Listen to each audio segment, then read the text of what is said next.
If you had just one message or one thing to say from everything you've learned from working with people, what would that be? There is no universal message in my experience.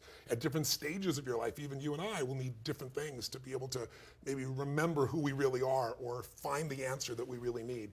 So I'm really more focused on finding three things for people. I'm finding, like, if you're gonna have a breakthrough, if you're gonna have that moment where everything changes, I mean, it's not BS, it's where everything shifts. It's not 10 years to change your life. That's what people say. It's that moment. It's the moment where you say, I do, or it's over, or I love you, or let's begin.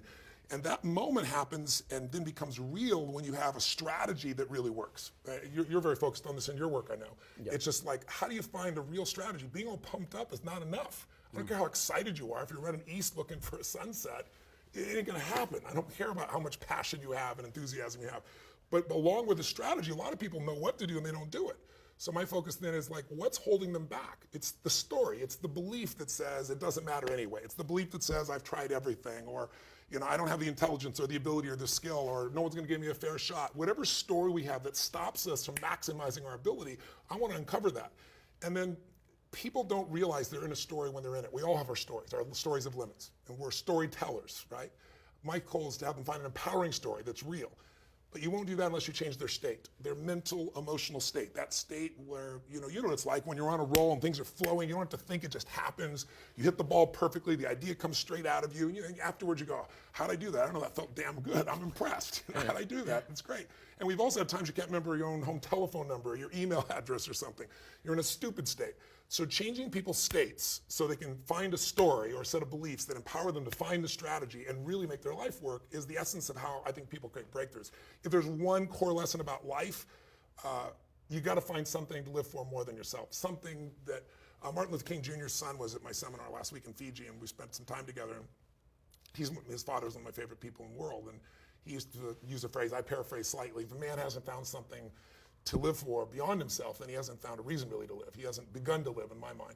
He languages it a little more intensely. I think he says you're not fit to live if you haven't found that.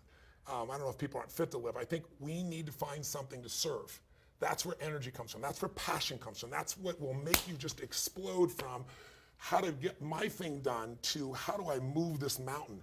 I really believe that motive does matter. That if your motive is just to serve yourself, you're part of life. Life serves all of life. So you'll get insights. But if you're trying to serve more of life, let's say your family, you're gonna get a better level of insight when I suddenly have 4 kids. The game changes, right?